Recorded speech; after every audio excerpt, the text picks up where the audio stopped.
Luke chapter number 3 verse 21. Luka 3:21. Read for me, Nisome Pastor Emmanuel. Mchungaji Emmanuel. Luke chapter 3 from verse 21. Now when all the people were baptized, it came to pass that Jesus also being baptized and praying, the heaven was opened, and the Holy Ghost descended in a bodily shape like a dove upon him, and a voice came from heaven which said, Thou art my beloved Son, in thee I am well pleased. Thank you. Asante. Just raise your right hand before our God. Nyanyua mkono wako wa kiume mbele za Mungu. Father, in the name above all, the name of Jesus. Baba, kwa jina ya majina yote Yesu Kristo, I deeply thank you and honor you for this hour. ninakushukuru wakati huu na wakati huu. I don't esteem to be above my sisters and my brother. Mimi sijinyui mbele ya ndugu zangu na dada zangu. It is because you chose me and your grace and your mercies are at work in me. Ni kwa sababu umenichagua na neema yako na rehema zako ziko kazi katika maisha yangu. Pray, use me and my interpreter Naomba unitumie na mtafsiri wangu. to bless us and this congregation. Tubariki na atubariki hata. I paralyze all the schemes of Satan Ninaangamiza mpango yote ya ibilisi. and I declare they have no power in this congregation. Nasema hazina nguvu katika kusanyiko hili. I love you and bless you. Nakubariki na nakupenda na kubariki. In Jesus' name we pray. Katika jina la Yesu tunaomba tukiamini. We thank God again because of this morning. Tunashukuru Mungu asubuhi ya leo. We are gathered again in the house of God. Tumekusanyika tena katika nyumba ya Mungu. And you must know any given service has two sections. Lazima ujue kila ina ibada yote ambayo iko na maeneo tofauti. Part that we give God service, Na pande ambayo tunampatia Mungu ibada, and the other one God gives us service. na ingine Mungu hutupatia ibada. The section of worship and praise, Na ile ibada upande wa katika kusifu na we kuabudu, are giving service by worshiping him and praising his name. tunapewa ibada kwa kumsifu na kuabudu jina The lake. ministry of the word Na ile huduma ya neno is when God teaches, guides and nourishes our soul. ni wakati Mungu anatufunza na anatuongoza na anatengeneza nafsi The yetu. ministry of the word is done through a man but from the Holy Spirit. Huduma ya neno hufanywa na mwanadamu kupitia huduma ya Roho Mtakatifu. So I pray Naomba you listen carefully, usikize kwa makini, learning kujifunza ukisoma, that you may enrich your soul ili ufikie nafsi yako for the betterment of your destiny. kwa ile uzuri ya usoni wako. To be very sad if you come here, Ukiwa kuna huzuni, it will be very sad. Itakuwa huzuni sana. itakuwa huzuni sana. If you came here, Ukiwa ulikuja you hapa never worshipped, hujaabudu, you never praised, hujasifu, and later you missed the word, na hatimaye ukakosa neno, it is of no help for you. basi si la maana sana katika maisha yako. And today again, Na leo tena I want to speak about prayer. nataka ninene kuhusu maombi. Last Sunday I spoke about prayer, Jumapili iliyopita nilinena kuhusu maombi, but I'm being pushed by God to continue teaching on prayer. lakini nasikia msukumo wa Mungu nisukuma nipuze kuhusu maombi. One great man of God called John Wesley, Basi mtu mkuu sana wa Mungu alikuwa anaitwa John Wesley. he said God cannot do anything until a man makes a believing prayer. Anasema Mungu hawezi fanya lolote ila hali mwanadamu afanye ombi La kuamini, ya imani. So anytime Kila wakati we speak of prayer, tunaponena kuhusu maombi, you should think beyond common things. You should think beyond common things. lazima ufikirie vitu za kawaida, Because prayer is spiritual. maana maombi ni ya kiroho. Prayer is work. Maombi ni kazi. Prayer is labor. Come again. Prayer is labor. Maombi ni kazi ya kutendewa kazi. Anytime Na kila wakati you engage in prayer, unapojiingiza katika there maombi, is 100% confirmation there shall be change in your life. kuna asilimia 100 ya hakikisha kwamba kutakuwa na mabadiliko katika maisha yako, And by the guidance of God, na katika ile kuongozwa na Mungu, I want to teach again on prayer. nataka nifunze tena kuhusu maombi. The topic is entitled Basi ile kichwa inajiita Prayer and the Garden of Eden. yani maombi na ile shamba la Edeni. Follow me keenly Nifate kwa makini by the grace of God. katika neema ya Mungu. Until you understand the importance of something, Ni hadi uelewe ile umuhimu ya kitu, you cannot treasure it. basi uweze ukajidhamini. If you know the importance of prayer, Ukijua maana ya maombi, no one will tell you to pray. hakuna yeyote atakaye kulazimisha kuomba. You shall pray. Utaomba.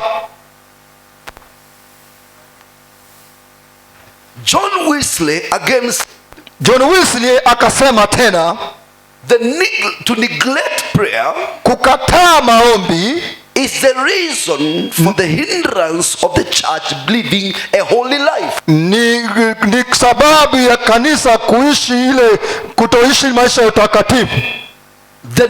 To neglect prayer Kukataa maombi is the reason the church is not living a holy life. ni sababu kanisa aishi maisha matakatifu.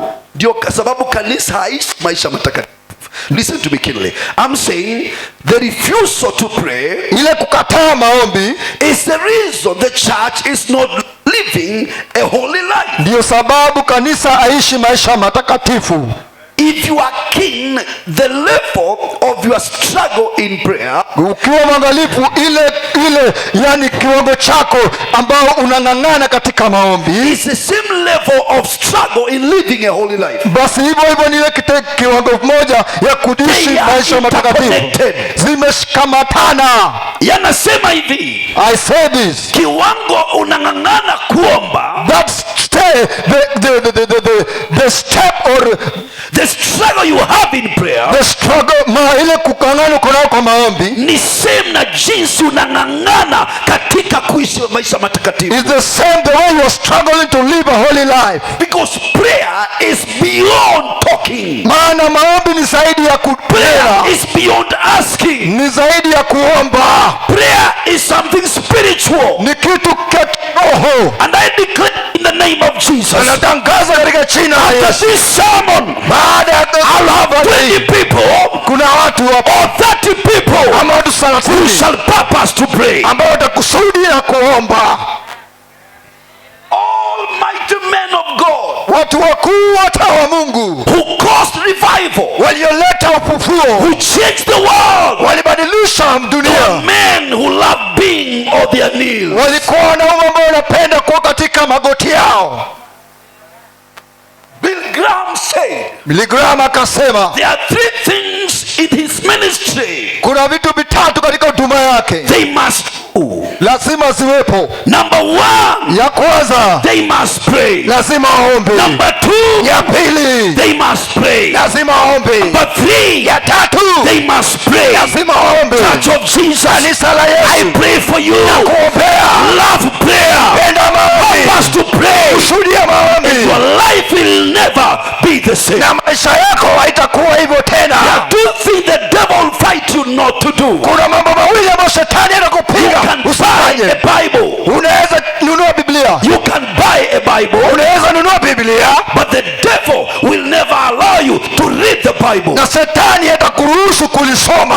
Few Wengi wenyu purpose to pray unakusudia and kuomba you don't pray. na uombi. I've come to tell you, Nimekuja there's no nikuambia, revival, hakuna ufufuo prayer. bila There's maombi, no breakthrough without prayer. bila maombi. The Church of Jesus Kanisa la Yesu must Kristo go back to lazima the turudi pray. katika magoti yetu na tuombe. Yesterday, Jana let me leave that. Here's my coffee. achana, let him leave that. Church of Jesus, Kanisa la Yesu Kristo, I am insisting on prayer ninaomba sana mzingikie maombi, because I know maana najua the problem of the church is prayer. kanisa, ile shida ya kanisa ni maombi. They go to church, Wanaenda kanisani, They have their Bible. Wako na Biblia zao. But most of them don't pray. Lakini wengi wao hawaombi. They don't have time of prayer. Hawana wakati wa maombi. Acts chapter 3 says, Matendo ya Mitume 3 inasema, Peter and John, Petro na they Yohana were going to the temple. walikuwa wanaelekea hekaluni. Hour of prayer. Wakati wa maombi. Bible says, Maandiko yanasema a man called Daniel, mtu anaitwa he Danieli used to pray alikuwa akiomba 3 times a day. mara 3 kwa siku. The secrets of God Siri za Mungu are with those people niko na wale who watu remain in prayer. wale ubaki If kwa you want to maombi. know Kota who kujua is fighting you, who is your enemy, the plan of God, the purpose of God, be on your knees. katika magoti yako. When Nebuchadnezzar Wakati Nebukadneza gave a command alitoa amri, in Daniel chapter 2, Danieli 2 gave a command akatoa amri for all the wise men to be killed. kwa wale watu wote ambao wenye hekima wauawe. Daniel, Meshach, and Abednego. Danieli, Shadraki na Abednego. Daniel, Shadrach, Meshach, and Abednego. Danieli, Shadraki na Abednego, Among the wise men of Babylon. wale ambao walikuwa wale watu walikuwa wenye hekima kule Babiloni. Because when they came to Babylon, Walipokuja pale Babiloni, they joined a school waliingia kwenye shule to be taught Babylon culture. ili wafuzwe ile utamaduni wa Babilonia. Mapili And it says, inasema if you don't give me the dream I dreamed, usiponipatia ile maono ya kuomba interpretation, na ile you kutafsiri, shall be cut in pieces, utakatwa kwenye and your houses shall be turned to a rubble. nyumba yenu itabadilishwa kuwa mavumbi. Bible says, Biblia inasema Arioch was killing the people. ambaye alikuwa anaua He watu went searching for men. alienda kutafuta watu. He came Daniel. Alipokujia Danieli, Daniel told him, Danieli akamwambia, why is the decree so urgent? kwa nini hiyo amri ni ya Tell maana the sana? king, Ambia mfalme give me time. anipe wakati. Tell the king, Ambia mfalme give me time. anipe wakati. To do what?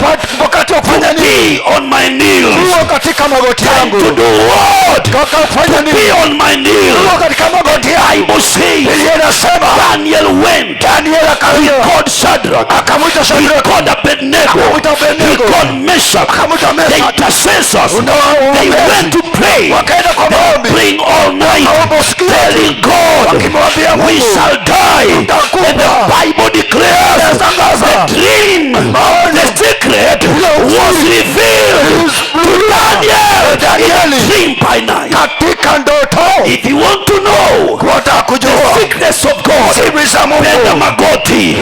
Ukitaka siri za Mungu, penda magoti. Wacha magoti yako yaribike, tunaomba. I tell you, you must learn to pray. jifunze kuomba. The problem of the church Tatizo la kanisa is prayer. ni maombi. One day God shocked me. Siku moja Mungu alinishangaza. He was telling me about this church. Alikuwa ananenea kuhusu hii kanisa. He showed me Alinionyesha that around 9, the time of prayer, wakati wa saa 3, wakati wa maombi, people had come, watu walikuwa wamekuja, were standing outside. walikuwa wanasimama kule nje, Don't want to enter. hawataka kuingia, They are waiting for prayer to end. wanangoja maombi Let me ishe. surprise you. Wacha nikushangaze, No farmer hakuna can sow a seed ambaye anaweza panda mbegu on a land katika which has not been tilled. Kwa Kiswahili, hakuna mtu nobody awezaweka mbegu who can put a seed kwa shamba in the land hajalimwa. that has not been tractor. When a tractor Wakati is tractor plowing land, it's inatengeneza like prayer. ni kama Prayer maombi, plows your heart. maombi Prayer prepares your heart. inaandaa moyo wako Entrance of the word. ili But the kuingiza Bible Mungu. says the entrance of his word katika is light. inapatiana mwangaza. And that's why today, church, Ndio maana leo kanisa, I pray naomba you listen to me. nisikize, There is no move of God without prayer. hakuna kutembea kwa Mungu bila maombi. Hakuna. There is no. Now before I give give what I want to give today, kabla nipeane yale ambayo nataka kupeana leo, I want to touch Jesus. nataka niguze kuhusu Yesu. Maybe 3 sections of scriptures. Matatu hapo katika maandiko.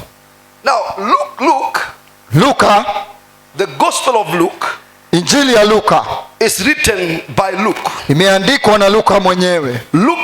Luka was a co-worker of Paul. alikuwa mtendakazi wa Paulo. Co-worker. They worked together. Walifanya kazi pamoja. And by the grace of God, katika neema ya Mungu, he was chosen by God alichaguliwa na Mungu to write this gospel, the third gospel. kuandika hii habari njema ya Injili ya tatu. Amazingly, ya kushangaza, Luke is a Gentile. Luka ni mtaifa. Ni mtu wa mataifa. Ni mtu wa mataifa. What do we mean by Luke is a Gentile? Ni kwa nini tunamaanisha kusema Luka ni mtu wa mataifa? It's not an Israelite. Yeye si Mwisraeli. It's not a Jew. Yes, he's a Gentile. Yeye ni mtu wa mataifa. And amazingly, ya kutisha, if Paul never wrote Hebrews, kama Paulo angeandika Waebrania, if Paul is not the author of Hebrew, kama Paulo si mwanzilishi wa Waebrania, then Luke, basi Luka has written more than any other author in the New Testament. Ameandika maandiko mengi zaidi kuliko waandishi wote. Not in terms of book, in terms of volume. Si katika vitabu, ni katika ile upana. Are you getting me? Unanipata? And Luke is very wise. Luka ni mwenye hekima sana. I thank God he was a doctor. Nashukuru Mungu alikuwa ni daktari By profession. katika kuhitimu. He touches some few themes in his book, anaguza mambo katika kitabu zake which are very important for any believer. ambao ni za maana sana kwa kila muaminio. Number one, ya kwanza, he touches on the effect of the prayer life of Jesus. anaguza ile uwezo wa ile maisha ya maombi ya Yesu Kristo. Them touch the prayer life of Jesus. Paulo pia anaguza pale katika mambo ya all the authors of the gospel, waandishi wote wa Injili wanaguza kuhusu ile maombi, maisha Yesu ya maombi. Luke is very key, lakini Luka ni wa maana to give us a deeper understanding, kutupatia ile kuelewa kindani zaidi on the prayer life of Jesus. kuhusu maisha Yesu ya maombi. Yes, Luke. Pigia Yesu makofi. Clap your hands to Jesus. Before I go to Genesis chapter 2, kabla niende Mwanzo 2, let's like 3 or 4 sections of scriptures, wacha tuanze maandiko 2-3 and God will bless you. na Mungu anakubariki. Let's begin the book of Luke 3:21. Mahali tumesoma Tuanze Luka 3:20. 21. Just put the verse in the screen. Weka hiyo maandiko hapo. Now when all the people were baptized, it came to pass that Jesus also being baptized and praying, the heaven was opened. Continue. Endelea. And the Holy Ghost descended in a bodily shape like a dove. Sasa Because of time, kwa sababu ya wakati, Bible says, Biblia inasema when all people are being baptized, wakati wote walikwisha batizwa, Jesus also came. Yesu pia kaja. Luke is very key Luka ni maana sana to give you detail. kukupatia mambo ya ndani kuhusu ubatizo. So when Jesus came, Wakati Yesu alikuja, when Jesus came, Luke says, Luka akasema when Jesus came, wakati Yesu alikuja, when he was being baptized, wakati alikuwa akibatizwa, he was praying. alikuwa anaomba. Jesus is a holy son of God. Yesu ni mwana mtakatifu wa Mungu. God. Na yeye ni Mungu. So when he's being baptized, wakati anabatizwa, he's praying. anaomba. I'll get church. Kwa hapa kanisa, listen to the man of God. buza mtu mwambie, sikiza mtumishi wa Mungu. Sikiza mtumishi wa Mungu. Do you know how to pray kwa sauti kubwa? Or I change you? Unajua kuomba katika I change you. Badilisha. Vincent. Joe Vincent. Follow me, kill. Ifuate kwa makini. Nataka uombe kwa sauti, Want to pray with the volume. Jesus has come for baptism. Yesu amekuja kwa ubatizo. We'll say he's pretending to be spiritual. Na ule anajidanganya kuwa mwenye kiroho. Because kwa sababu so wait to become baptized then pray. Anataka abatizwe ili aombe. Why pray when being baptized? Kwa nini Yesu aombe anapobatizwa? Omba ndugu yangu. He's being baptized by John. Anabatizwa na Yohana. But Jesus is praying. Lakini Yesu anaomba. I see Jesus is being baptized. Nasema Yesu But anabatizwa, Jesus is praying. lakini anaomba. He's telling you Anakuambia that prayer is very vital maombi ni ya maana sana in any man's life. katika maisha ya And mwanadamu yote. Bible says, Biblia inasema, Luke says, Luka when he anasema was being baptized, wakati alikuwa he anabatizwa was praying. alikuwa anaomba. Bible says Biblia the inasema heaven was open. mbingu I zikafunguka. said the heaven was open. Mbingu And zikafunguka. the voice came from heaven. Na sauti Kanisa kutoka alikuwa mbinguni. anaomba. He knew his His prayer. prayer Hii maombi opened the heaven and ikafungua mbingu. attracted the voice of the Lord. Sauti ya Are you Mungu. getting me, church? Unanipata Alipokuwa When he was anaomba, praying, anaongea na Mungu. speaking to Hata ajali mambo ya maji, ajali mambo ya Yohane unapobatizwa. Somebody shout amen. Waseme amina. So prayer Maombi opened heaven ikafungua mbingu, and prayer na maombi let God speak. ikafanya Mungu anene. Did you get that? Ndio umepata hayo?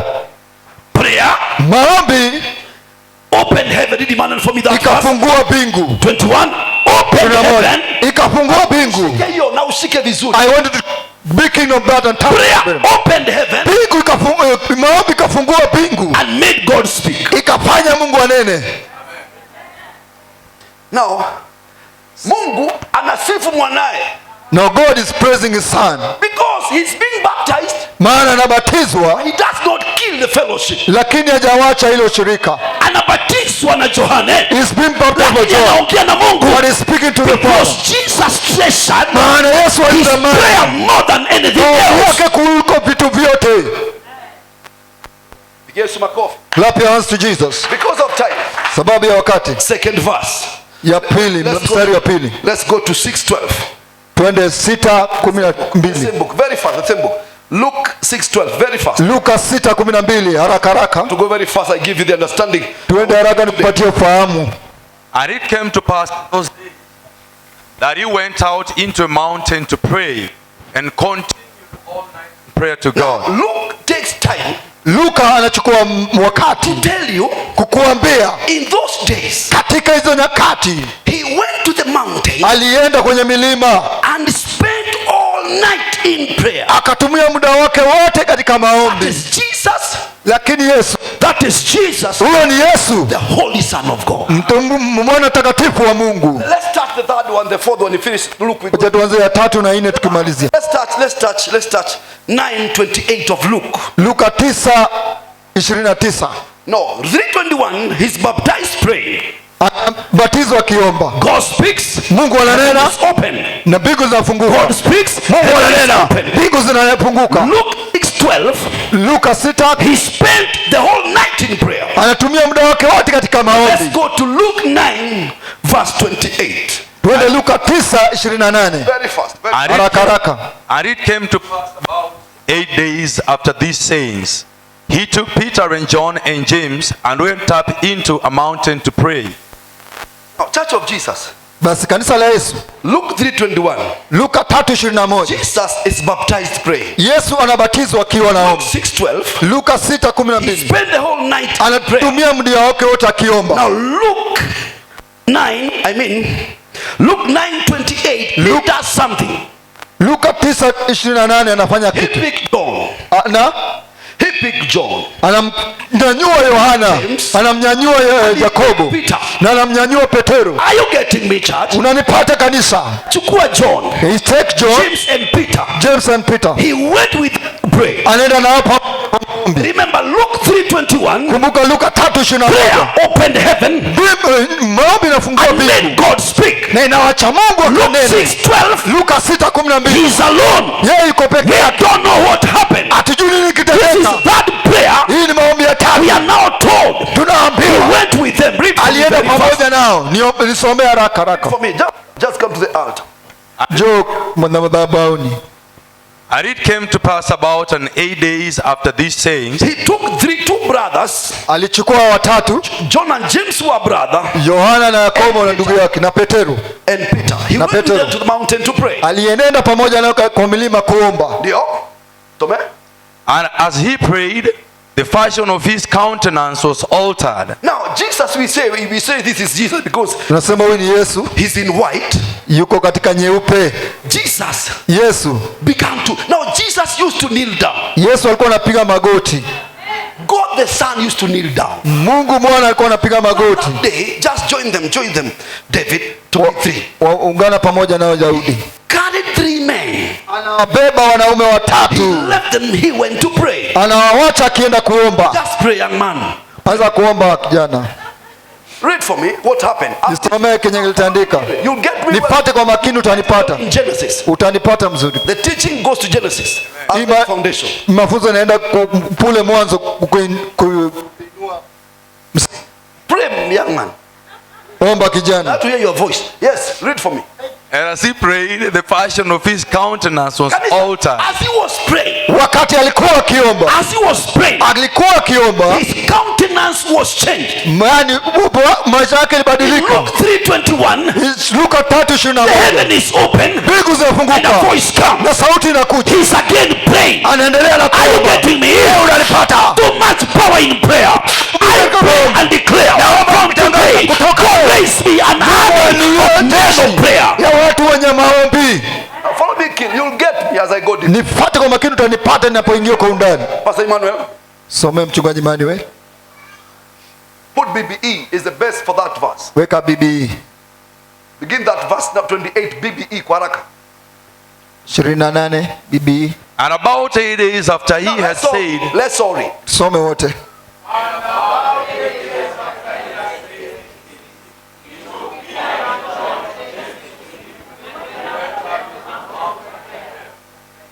Yes. Ndio. While he was in prayer. Alipokuwa akiomba, je, unanipata? While he was where? Wakati alipokuwa akiomba, alikuwa akiwafanya That nini? what happened? Read. Nini kitendeka? Nisomee. What changed? Nini ilibadilika? What changed? What changed? His Uso wake. face. Uso wake. What caused the change? Nini badilisha uso wake? What caused the change? Nini uso wake? Why don't you pray? Mbona usiombe? Prayer can change you. Prayer Maombi can transform you. inaweza Prayer can kubadilisha. make you a different man. Raise your voice and say, I will pray. Kuombe, sema nitaomba. Say amen. Say amen. Amen. And what happened to his clothing? Read for me. Nini tendeka katika mavazi lake? His clothes. Mavazi lake.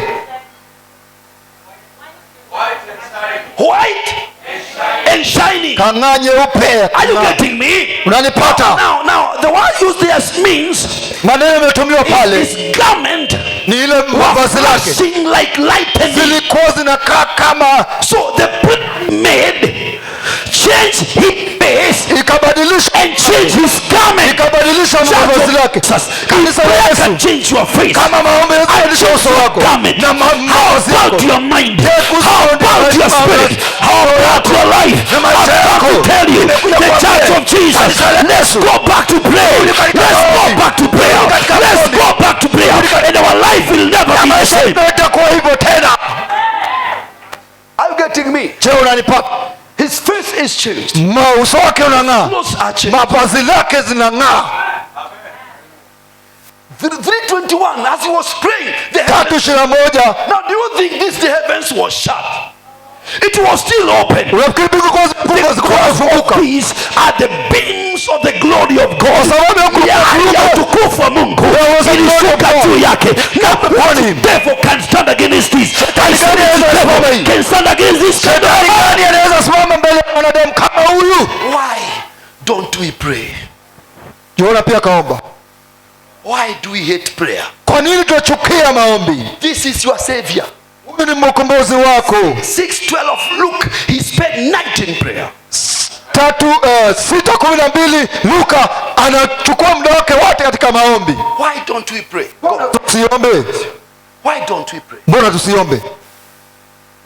Let me tell you, church, Cha nikwambie kanisa, there is no shortcut hakuna njia fupi in the things of God. katika mambo ya Mungu. Now in Luke 18 Luka 18 from verse 1, mstari wa kwanza he spoke of a woman ananena kuhusu mwanamke and he said before giving the story, ananena baada ya kupatia historia, men ought to pray. Wanadamu wanashindwa kuomba. Men ought to pray. Wanadamu wanashindwa kuomba. To faint. No, so just put BB that verse. Luke 18:1. Weka bibi. I go to Genesis. Ende Mwanzo. And he made a story for them. Yes. The point of which was that men were to go on making prayer and not get tired. Men. Read for me, everybody. That men, inclusive of women, men Were to go on making prayer. were to go on making Walikuwa endelee kufanya maombi and not get tired. na I wasichoke. see men ought to pray and not to faint. Wanaume wanastahili kuomba lakini sio kushindwa. And he gave a story Anapata historia of a woman ya mwanamke who came to a judge aliyekuja kwenye hakimu demanding justice over her adversary. akitaka ile haki juu ya maisha yake. Somea hiyo mstari. Emmanuel. Next. Saying, there was a judge in a certain town This who had, man never regarded man. Huyu mtu hakuogopa mwanadamu yoyote. Huyu ni judge katili. This is a judge that is ruthless. Mungu na haogopi mwanadamu. He doesn't fear God or even man. Imagine a woman.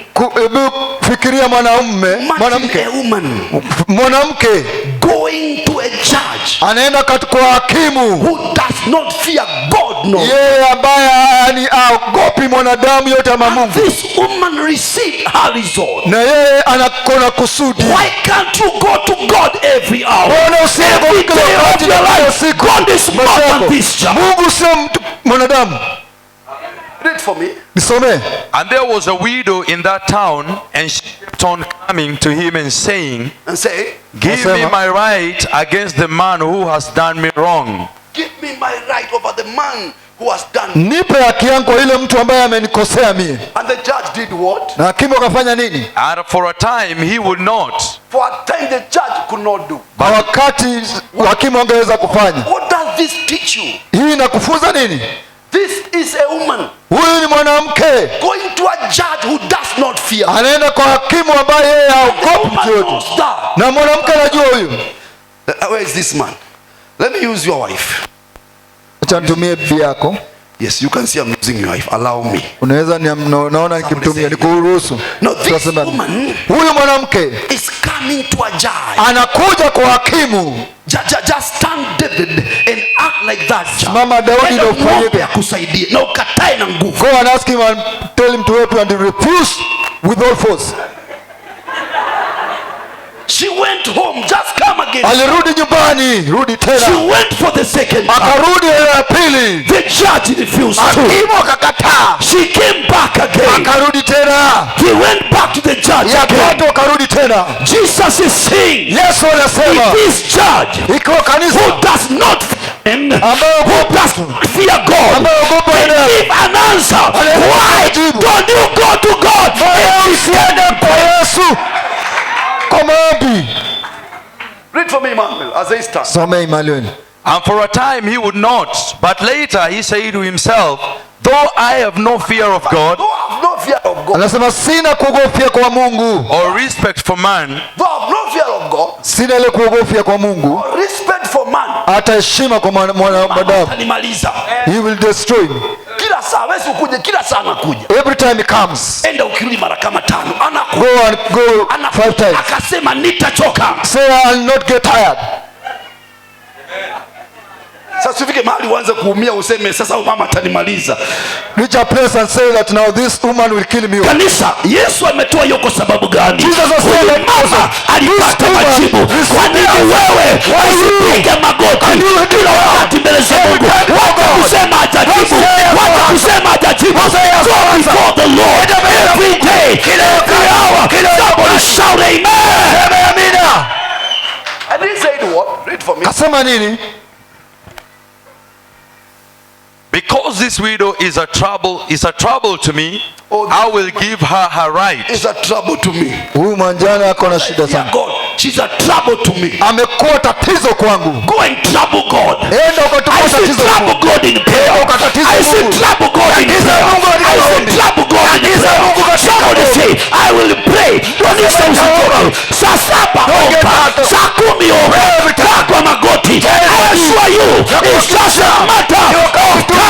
your life shall take a new shape. Itachukua.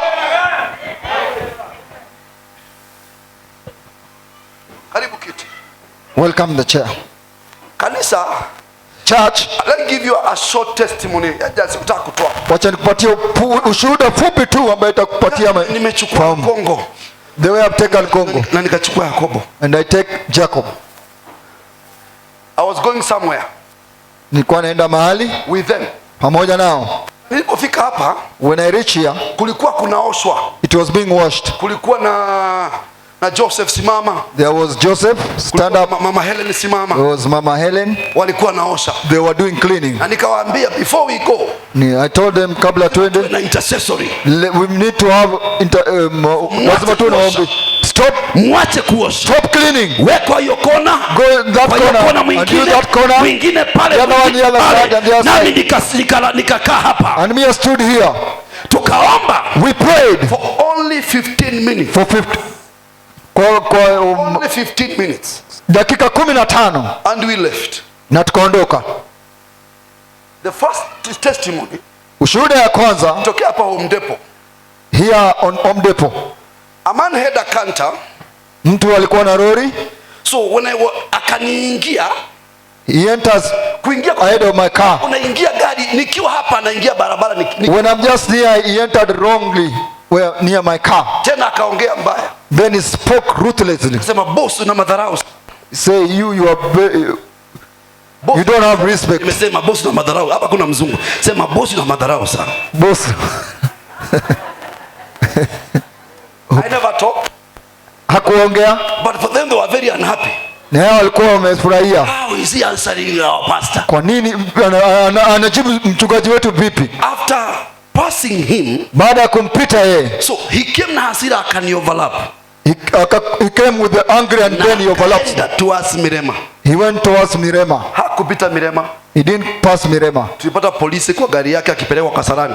We found the police taking him arrested, taken to Kasarani police station. Joke with a man Who is from prayer. You cannot The man of prayer is a man of action. I say a woman of prayer is a woman of action. Mwanamke wa vitendo. So I told them, you see, Kamwambia hebu mmeona? polisi aliingia ndani na wakaanza kwenda. Police enter inside and then they begin to go with him. And where we went, Mahali tulienda they ripped. wakafika. Everybody came well. Kila mtu alisafiri vizuri. I also came well. Hata mimi nisafiri vizuri. Because prayer, Maana maombi stabilize all the inaku hindrances of the devil. inasimamisha I charge you. zote shetani. Prayer will never be Maisha the yako same. itakuwa hivyo tena. Sasa Let's clap to God. pigie Bwana makofi.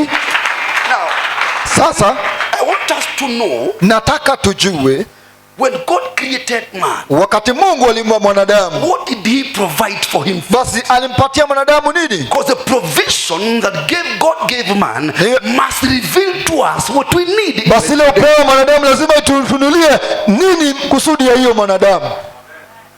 Let's clap to God. Pigie Bwana makofi. Let's go to Genesis Twende Mwanzo chapter 2 because of time. Begin verse 4. 2 anza mstari wa 4. This is the history Hii ni historia of the heaven and earth. ya mbingu na nchi They were created. wakati kwa niambwa. Kinley, as Ifuate kwa makini ninapopunza haya. remember, I've been insisting on prayer. Kumbuka nimetia manani zaidi kwa maombi. We have discovered two things which are very key. Nimegundua mambo mawili ambayo ni ya maana sana. Now, first, and be listening well. Are you getting me? I'm very spiritual here. This for the generations of Now, the here, Church Jesus, here, Church of Jesus, listen to this. Sikiza kanisa Yesu, sikiza haya.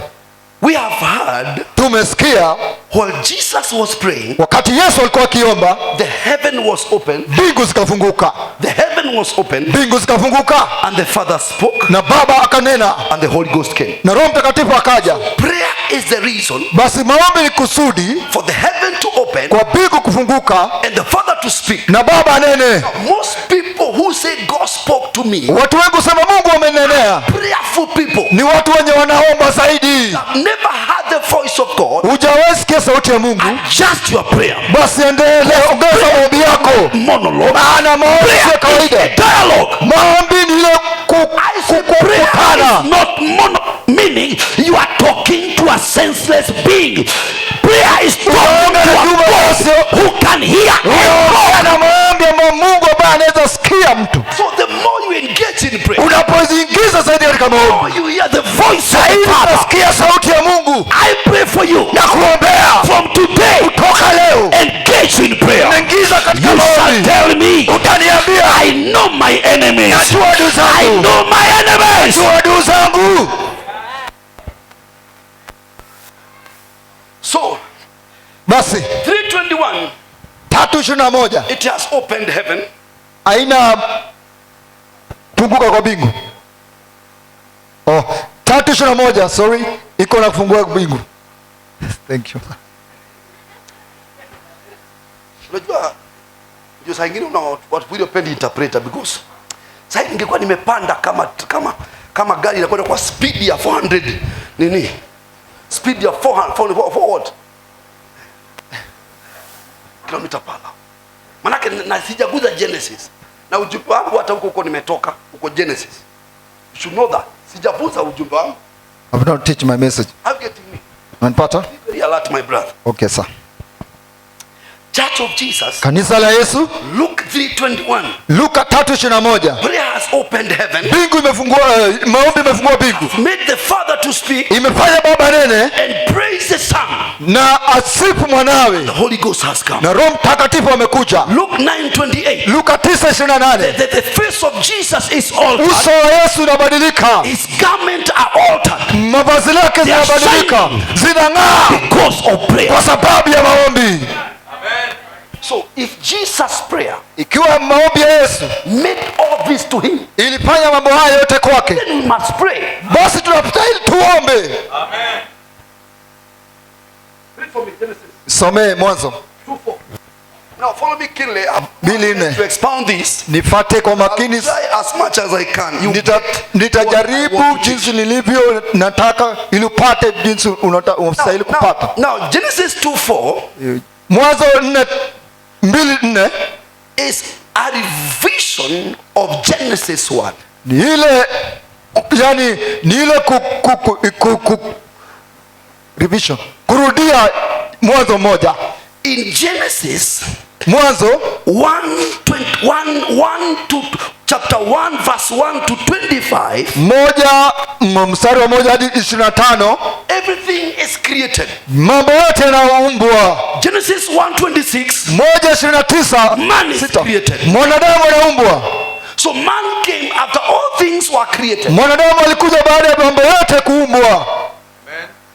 So chapter 2 from verse 4, actually from mstari wa 4, verse 1 verse 2 and 3, 1, 2, 3, Bible simply says Biblia inasema that from verse 1, mstari wa kwanza, God finished creating the heaven and the earth Mungu, and what is in them. Verse 1 says, Mungu "And the host akamaliza in them." kuumba mbingu na nchi na ile chote ndani yake. And verse 2 says, Ya pili inasema the seventh day he rested, siku ya 7 akatuliza, working for 7 days. baada ya 6 days. kufanya kazi siku 6.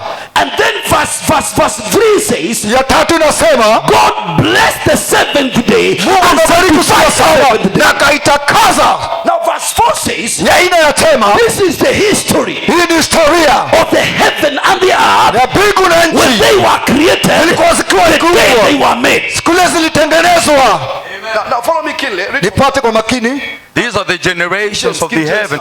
now. Not BB, King James now. Falme wa Yakobo, Follow me keenly. I'm about to give something. nipate kwa makini, kwa tayari kupatia kitu alafu nimalizie na Mungu atakubariki. Follow me keenly.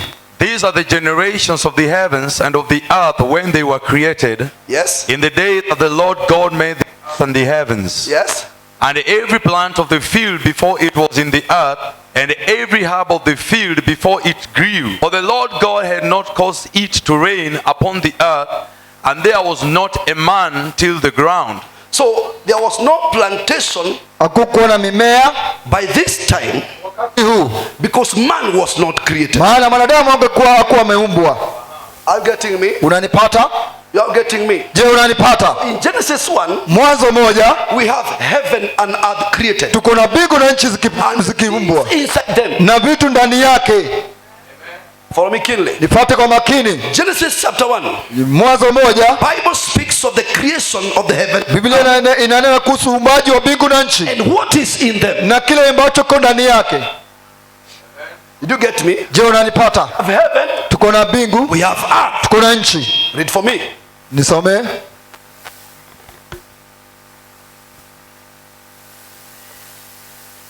But there went up a mist from the earth and watered the whole face of the ground. Yes. And the Lord God formed man of the dust of the ground, and breathed into his nostrils the breath of life, and man became a living soul. Follow me keenly. Nifuate kwa makini. Man Mwanadamu is formed anatengenezwa the dust of the earth, kutoka katika mavumbi ya and God breathed his spirit na Mungu anapumua roho wake inside this what was made from the ground. ndani ya ile kiumbe iliyotengenezwa kutoka kwa mavumbi. Endelea kusoma. Continue to read. And the Lord God planted a garden eastward in Eden. Something new. Hii ni kitu ya mpya. This is not in the heaven and earth. Hii haiko katika mbingu na nchi. Something now Hii ni kitu ambayo on top of the earth. inafanywa juu ya nchi. So the earth is still there.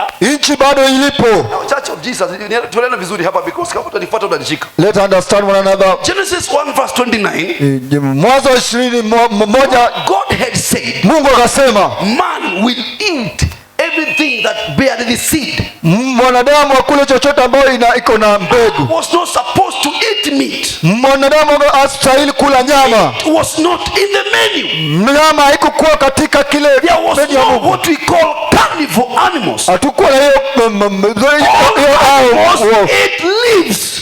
Even lion yani leaves. Now church, nataka unifuate vizuri because utanishika. Just put for me first. That's verse number 8. Let's go to chapter 1 verse number 29. Twende 1:28. We come to that verse 8. I bring it to understanding. Twende kwa mstari wa 8 tupate ufahamu. Prayer.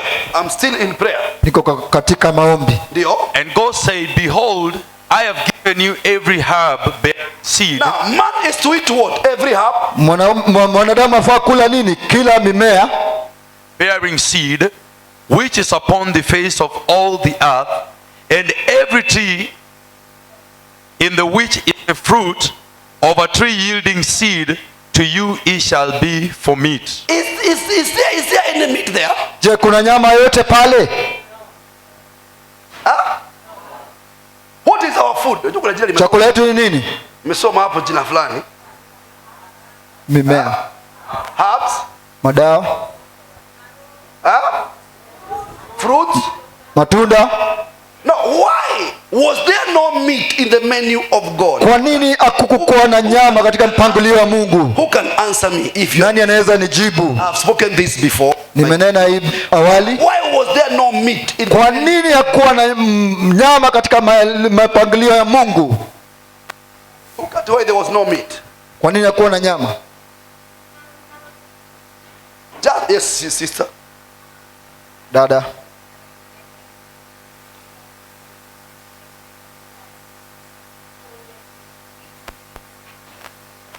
the issue is you're trying. The issue is Mambo- there was no death in God's creation. hakukuwa na kifo katika uumbaji wa Mungu. And for you to meat, you must kill. Na wewe kukula nyama lazima uue. And the first animal to be killed was killed by God. Na mnyama wa kwanza kuoa aliuawa na Mungu. Take the cover to cover Adam and Eve. Kule, yani kufunika ile mambo ya Adamu na Eva. The first priest in the Bible Lazima ujue mbele kwanza is katika God, Biblia and the last ni priest is Mungu. God.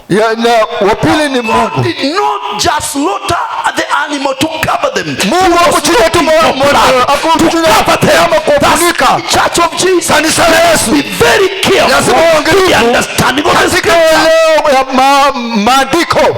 The first priest is God, and the last priest God. Ni wa kwanza ni Mungu, wa pili ni Mungu. After Jesus died, Baada ya Yesu no kufa, other sacrifice hakuna is mambo mengine acceptable. kubalika Throne of mbele God. ya kiti cha enzi ya Mungu. So this is my understanding. Hii ni kuelewa kwangu. Our menu was supposed to be fruits and this. Mpangilio wetu ungekuwa matunda, na That's why ndio maana if you eat eat meat for long, ukikula nyama kwa muda mrefu, God cannot give you a menu to make you sick. Mungu hawezi patia mpangilio ya kufanya wewe kuwa mgonjwa. We eat meat because of sin. Watu kula nyama kwa sababu ya dhambi. After the flood of Noah, baada ile dhoruba ya Noa, gharika, that's when God added meat in the menu. Hapo ndio Mungu akaongezea nyama katika mpangilio wake. We must kill animals either. Lazima tuwe wanadamu pia. Also, na pia tukule pia. Let's clap to God. Gia Bwana makofi. Let's go back to Genesis 1:28 kwa haraka sasa. Turudi Mwanzo 2:8. And the Lord God planted a garden eastward in Eden, and there he put the man whom he had formed. Church. Basi kanisa, follow me keenly. Ifuate kwa makini. We have earth.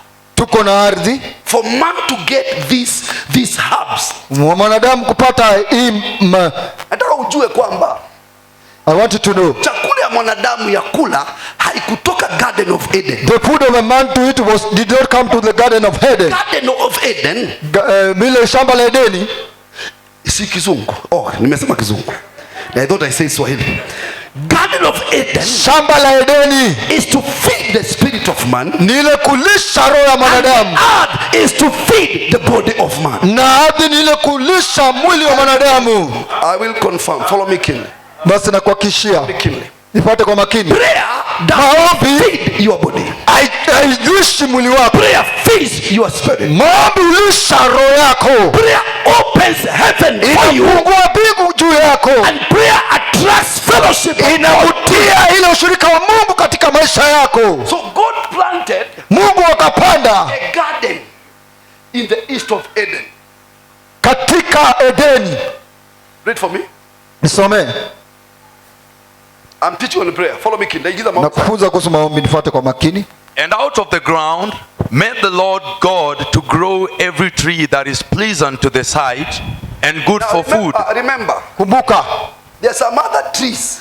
Kuna mimea zingine ama mti zingine. Kuna miti mingine. Hallelujah. Breathe in, breathe out. Pumua ndani, pumua nje. I began to go deeper now. Anza kuingia undani. Read for me. Some. And out of the ground made the Lord God to grow every tree that is pleasant to the sight and good for food. Yes. The tree of life also in the midst of the garden, and the tree of the knowledge of good and evil.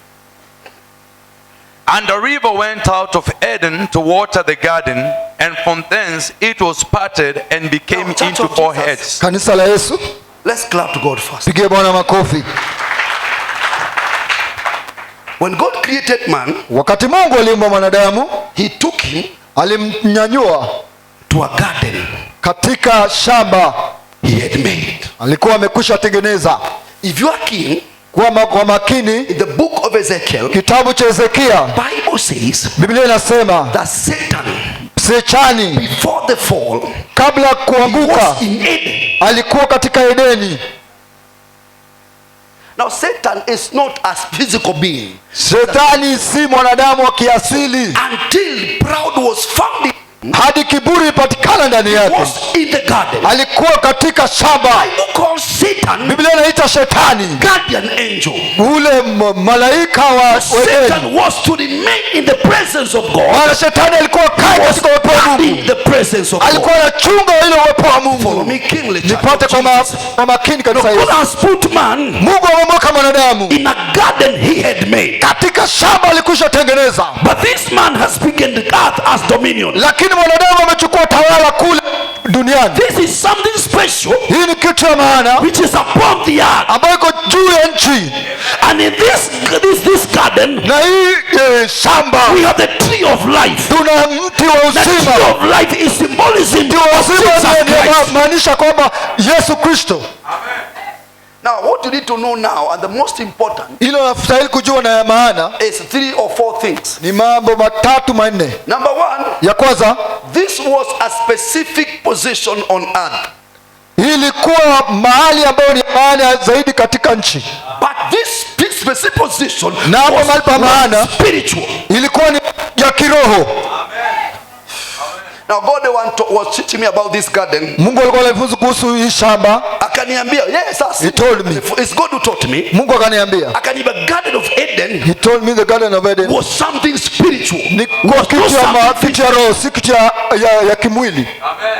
You must know by this time man was so spiritual. Lazima ujue wakati huu mwanadamu alikuwa roho. That when God created woman, wakati Mungu alimuumba mwanamke, when he was asleep, wakati alikuwa kwenye usingizi, alipoamka, he could know this is bone of my bones. Angejua ni he was so spiritual. Alikuwa kiroho. That Adam named all animals. Adamu akaita kila wanyama wote. He was so spiritual that alikuwa wakati wako kiroho. Adam is the last to finish creation. Adamu ndio mwisho kumalizia kuumbaji. Created animals. Mungu akaumba wanyama. He never gave them names. Akuwapatia majina. So the last part of creation, ya mwisho wa kuumbaji, was given to Adam. Ilipewa kwa Adamu. Animals were passing. Na wanyama wanapita. Lion, Peter. Simba. You are zebra, Peter. So pundamilia. This time Adam was so spiritual. Wakati huo Adamu alikuwa kiroho. Because chapter 1 and 2, maana ya there is no sin. Hakuna dhambi. Chapter 1 and 2, there is no sin. Mlango wa 1 na 2 hakuna dhambi. Come in chapter 3. Dhambi inakuja hapo mlango wa 3. So the question is, swali ni, this garden, hii shamba, God put Adam. Mungu anamweka Adamu. Anamweka Adamu. What was this? Hii ilikuwa ni nini? I've said God told me. Nasema Mungu aliniambia. That Garden of Eden, shamba la Edeni, is something spiritual. Ni kitu cha kiroho. Now sometimes in the Bible, mara nyingine katika Biblia, what we lack, kile ambacho tunakosa ni meaning ya kitu. The plan of something. Now the word Eden, Edeni, kuna Eden na Eden. In Hebrew is Eden, in common language Eden. Now this one, kuna Edeni na Edeni, has several meanings. Iko na maana mingi zaidi. And once you know them, ukiyajua, I've preached. Nimehubiri. Number 1. Ya kwanza. Garden of Eden, shamba la Edeni, means the presence, inamaanisha uwepo of God, ya Mungu.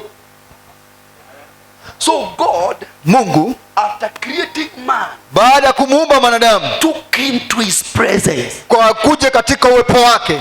Driving over man, ile kusukuma wa mwanadamu, happen in the presence of God. Inaweza pendeka tu katika uwepo wa Mungu. So number 1, ya kwanza, Eden means the presence, yani ni ile uwepo. Number 2, ya pili, means delightful, ni ile kitu ya kufurahisha. You must know this very earth, lazima ujue hii ardhi, was the same from creation. Ni ilikuwepo hata hapo kuumbaji. Ya maembe ni hiyo since Genesis. The tree of mango is the same from the Genesis.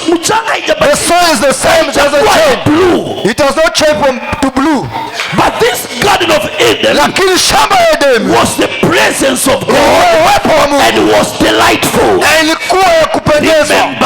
Kumbuka Matthew 17, Mathayo 17, presence came upon Jesus. Wakati uwepo wake ulikuja juu ya Yesu, forgot himself. He said, let's build a tabernacle. One for Jesus, one for Elijah, and one for Moses. The presence of God is so sweet, is so wonderful. The God of Eden was a delighting place for pray. You know the sweetness of the presence of God.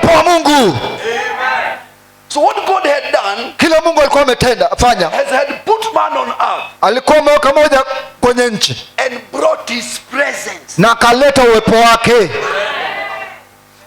So number 1 is, ya kwanza ni, it means presence. Number 2, uwepo. It means delight. Number 3, it means a spot. Mahali. A spot. Mahali. Now you must know this thing was spiritual. Hii kitu ilikuwa kiroho.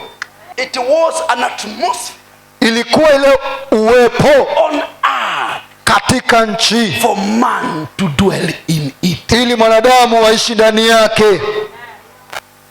A spot. madha. A sport. Another one meaning, it has so many meaning, Iko na maana mingi. Is Ni mlango. It is Ni mlango. Ni kupendeza na uwepo. a sport And a door. Na mlango. Remember when Jacob Kumbuka Yakobo, alikuwa kwa maombi amekaa mahali. when he was in prayer somewhere, Ona ngazi. he saw a ladder. Huu ni mlango I said, this is a door Guni. of heaven. Church of Jesus. Kanisa la Yesu. The atmosphere. Hii uwepo. We join in prayer. Ingia katika With the maombi. atmosphere. Katika We maombi. join in prayer. Tunaingia katika I pray maombi. for you. Na kuombea. Lord, the presence. Kupitia Lord, the presence uwepo. in your life in Katika Jesus. maisha yako katika jina la Yesu. So Basi it is, I've said what? atmosphere. It was A door. door.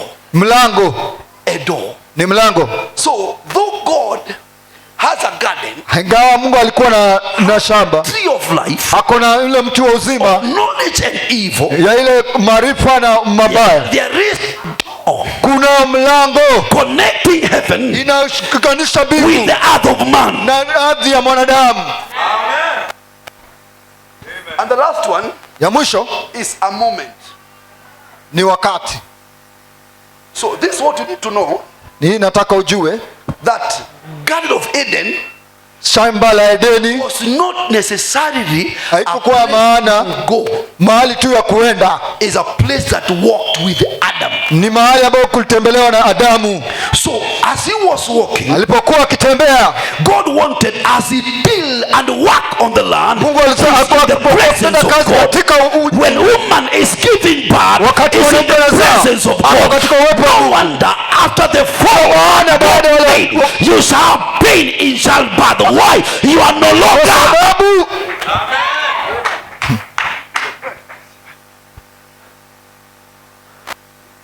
now there's a word kuna maneno Jesus, God told Adam Mungu akamwambia Adamu concerning that garden, kuhusu hiyo shamba, that work it. yani panyie kazi.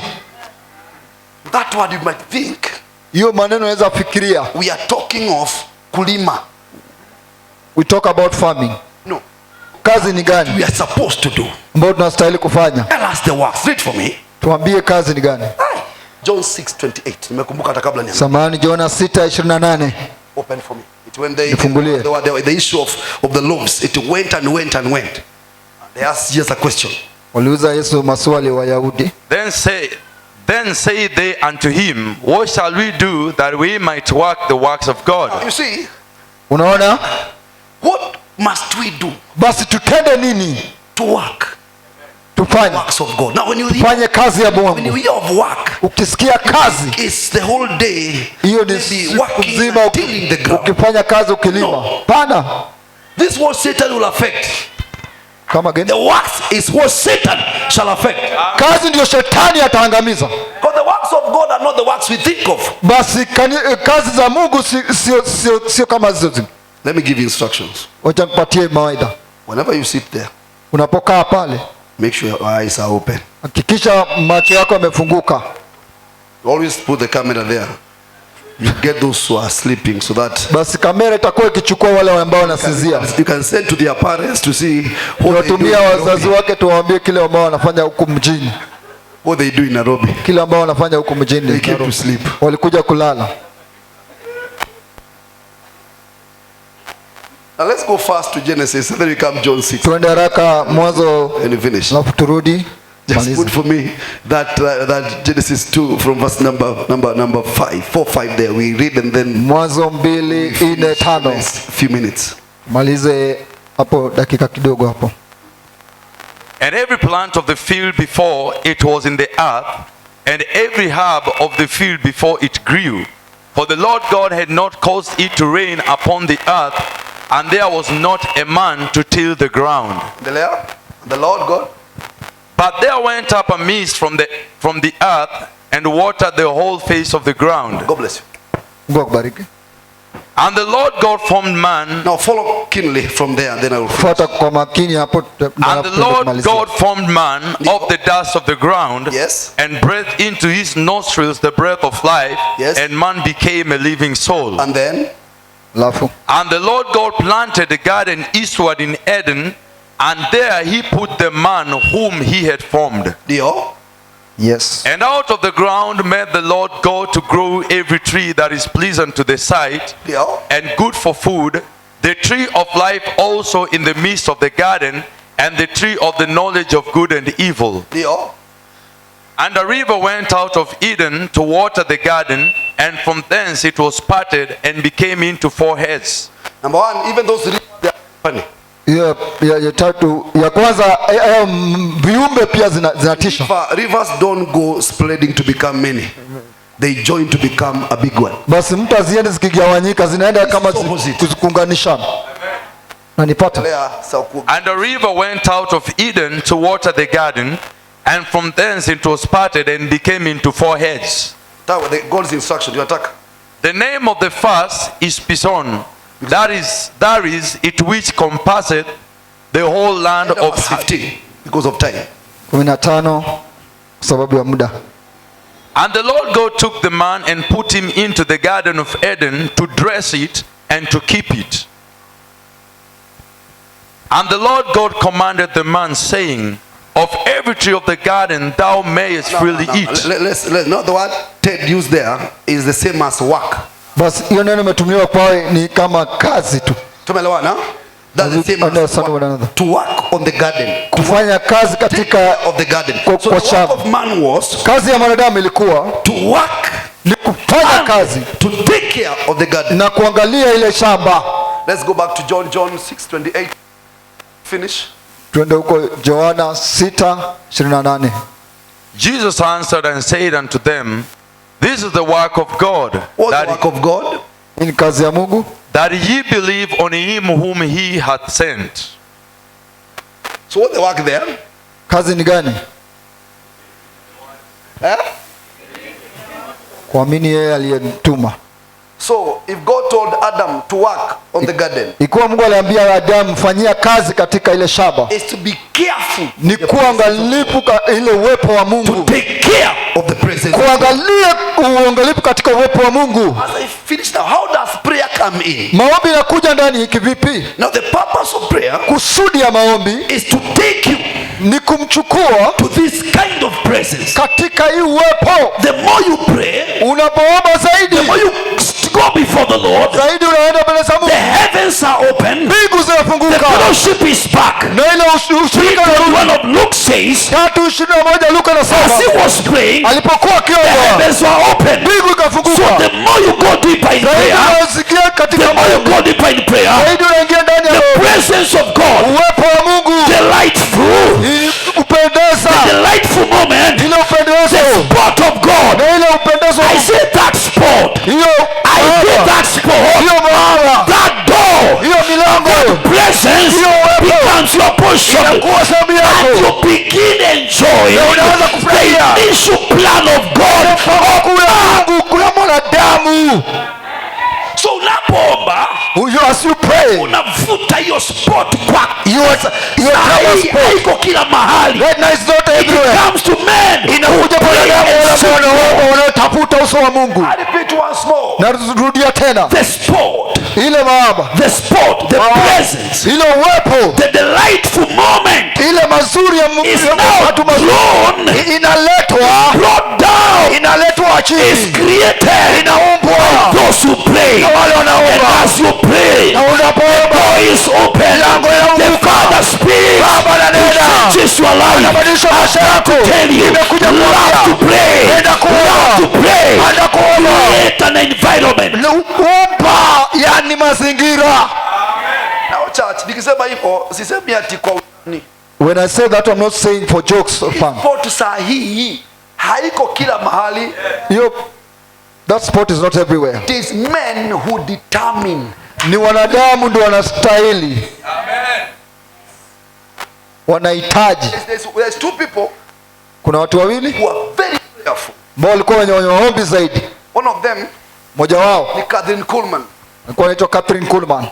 Catherine Kuhlman, Catherine Kuhlman, ukiangalia video zake zote, when you see all his videos, amekonda sana. he was so thin. Ana mwili, He doesn't have a body. sio mwili hakutaka. Not that body didn't want. Kwa mama wa ombi, He was a woman of prayer. mama wa He kufunga. was a woman of fasting. Inasemekana kwamba Catherine Kuhlman They said that Catherine Kuhlman, toka nyumba yake he could have left his house. aende kwa beach When he go to a beach, na akae, when he sit down, people could come watu wangekuja calling them. bila kuwaita. Has created a spot on earth Maana on the presence of God, and the presence of God is magnetic. It pulls blessing, it pulls people. Church of Jesus, I have to tell you, you discover when you pray, you create a presence, you create a spot in the moment of glory. I pray for you, when you get to work, begin to pray. Masikumbuki kama ni D.L. Moody ama ni nani, that man Huyo mtu saidia kitu moja, saidia kitu. That man was so powerful. alikuwa ajabu sana. That's what I'm seeking. Na nimeona imeanza. Nimepewa tu ushuhuda juzi kwamba Mungu amenishangaza juzi. Mama amecheka, maana hiyo kitu ilimshtua sana. Nilikuwa nimeomba sana. I was praying too much, Nikakaa kwa gari hivi kwa kiti, nikaangusha kiti. and I sit there and I put down my chair. Amazingly, Do you know, ukijua ya kutisha, even a video what she's doing in the house. nilipewa nakala ya kila anafanya katika nyumbani. Nilimwona amekaa baki. I saw him sitting. Nikasema, Said what? nimeweka CCTV kwa nyumba. Said, did I put the camera CCTV in my house? Speaking the truth, I don't lie. Sidanganyi. Sasa alikuwa akifinya remote He was playing with the remote, na nikachunguza nguo alikuwa amevaa. and I do the research of the cloth he was Mwambia putting. Mungu, nikiona mahali I told God, if I see somewhere basi near, alikuwa amevaa. then he had to put it. Nikapewa video zingine. I was given Sasa money video. wapendwa, maana ukikaa hapo When you sit siri za watu utazijua tu, utashangaa. Nothing shall come to our life by surprise. kwa kushangaa. Hata juzi Mungu ameniambia Even recently God spoke to me. jihadhari sana, Be careful. una maadui utawekewa sumu. You have the enemies who will poison you. He told me Aliniambia. that I'm gonna be very careful, na nimeweka nati sasa. Shukuru Mungu niko mbele mwa mlipu na I put a nut. Kabisa. Unaona Church. D.L. Moody D.L. Moody, alikuwa anaingia train. he used to enter in a train. Kwa hiyo nini yote, hiyo coach yote, watu wanaanza kulia. In all the coach of the train, people begin to cry. Repenting their sin. Na As the- tahubiri He has not yet preached. the spot, Mawaba. the moment can Wakati only be drawn in prayer. inaweza futwa tu na maombi. Vya starehe haipatikani It doesn't meza get ya on chakula. relaxing. Inapatikana kwa magoti. It's found on the Inakuwa knees. wanaomba. Well, those who pray, Alikuwa he was.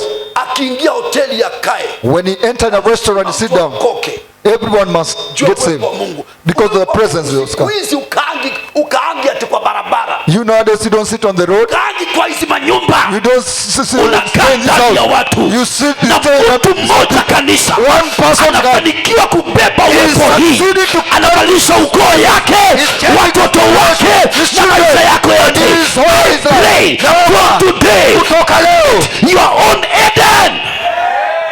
jenga Edeni lako mwenyewe. Are you getting me? Nanipata? This sport is simply the presence of God. Yani ni ile uwepo wa Mungu. Ninajua nikimalizia, I know when I'm finishing, watu wengi hapa ni wakola na wajanja kwa maombi. Nataka walipewe wote leo. Hebu toa kitu. many people are unfaithful, they are reckless. Bangi. Huh? Watu wa bangi. They, Wanaosema nimeomba 1 hour. see those Sema ameomba 1 hour.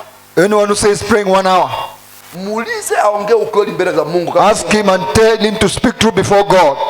Wa bangi 1 hour. They don't pray 1 hour. Watu wengi wakiomba salaba ni 15. Many people want to pray this 15 minutes, 10 minutes. Tukiwa na mtu kanisa anakunguta maombi masaa mawili hapa ya If we have somebody here who always pray for 2 hours non-stop, Here in this church. life cannot be the same. Basi maisha yetu hawezi kuwa hivyo tena. Alirecommend only 1 hour kwa wanafunzi. Jesus, Watch with me for an hour. Yesu alikubalia wanafunzi wake kuomba tu hiyo mstari moja. Mnanigani kana kwamba siongei sense. You are seeing me like I'm not speaking sense. Spiritual man. Mimi ni mtu wa kiroho. Number 1. Ya kwanza. Matthew 6:6. Mathayo 6:6. Yesu alipinga Jesus opposed on repeating words. So if you go before God, ukiwa unaenda mbele za Mungu, na ukae for 1 hour, you sit there for 1 hour, but you are saying, lakini unasema I love you, nakupenda, nakupenda, nakupenda, nakupenda, unarudia. So basi what is our problem? Shida yetu ni gani? Matatizo. Go before God, tunapoenda mbele za Mungu with targets of prayer, na mambo yetu tu ya kimaombi. Una target, to have a target. Uko na target, yani unasema, you are saying, hebu kuja Emmanuel. Come Emmanuel. Unakuja kwa maombi, nisaidie simu yako, ya simu yako. Unakuja kwa simu, you come with phone, na umetega saa ya maombi, and you have targeted the time of prayer. That's very ungodly. Hiyo si ya kiungu. Unasema it is 12:44. Unasema anza kuomba for 1 hour. Says 12:44, I want to pray for 1 hour. 44. Anza kuomba sasa. Start praying now. Unakaa unaangalia. You sit there and see, looking.